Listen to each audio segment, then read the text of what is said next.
हम बात कर रहे हैं वेनेजुएला की। वेनेजुएला जिस पर अमेरिकी राष्ट्रपति डोनाल्ड ट्रंप की नजर लगातार टेढ़ी होती जा रही है। वेनेजुएला का राजनीतिक और सैन्य संकट इस समय चरम पर है।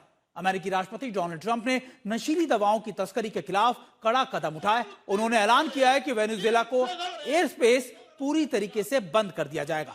इसके बाद यह माना जा रहा है कि वहां से गुजरने वाले सभी विमानों के लिए अब खतरा बढ़ गया है। ट्रंप का यह पोस्ट आते ही वेनेजुएला के आसमान लगभग खाली हो गया। कई विमान आनन फानन में दूसरी दूरी पर या फिर कहीं और दूसरी जगहों पर उतार दिए गए, जबकि कई फ्लाइट्स रद्द कर दी गई। इस बात का डर बढ़ गया है कि क्या ट्रंप वेनेजुएला पे कुछ बड़ा करने वाले हैं।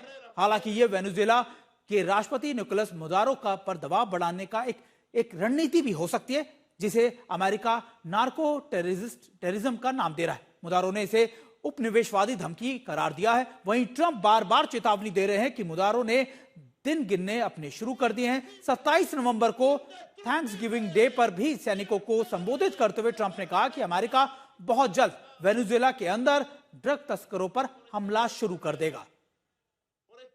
और हमारे साथ हमारे दोनों खास मेहमान बने हुए हैं। हमारे साथ शंकर सर, क्या यह सच में अमेरिका की कोई नीति है कि वो अटैक ही करेगा वेनेजुएला पर, या सिर्फ प्रेशर बना रहे हैं डोनाल्ड ट्रंप?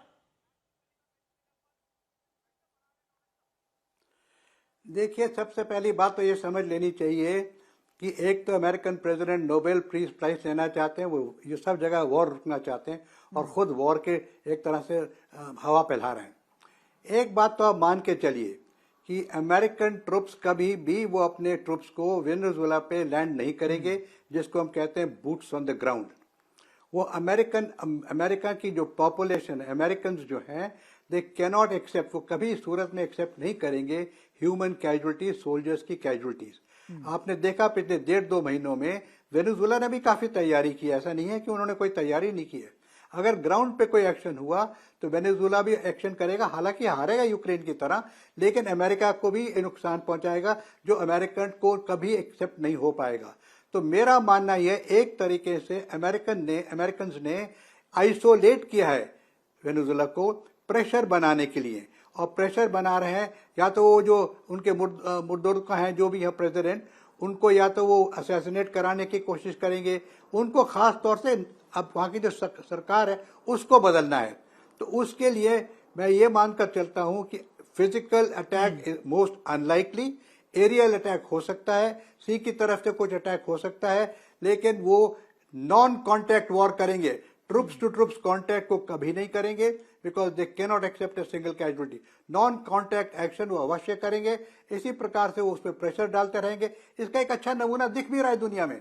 अमेरिका ने ताइवान के ऊपर किस तरह से प्रेशर डाल रखा है, रोज उसके ऊपर से फ्लाइंग करते हैं, रोज उसके ऊपर से घेराबंदी करते हैं, रोज अपनी स्ट्रेंथ दिखाते हैं, लेकिन फिजिकल अटैक में नहीं गए, क्योंकि Taiwan is also got capability of hitting back into China.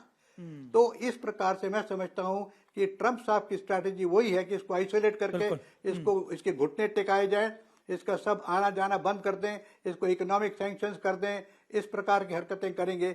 लेकिन I am afraid, I don't think there will be any boots on ground.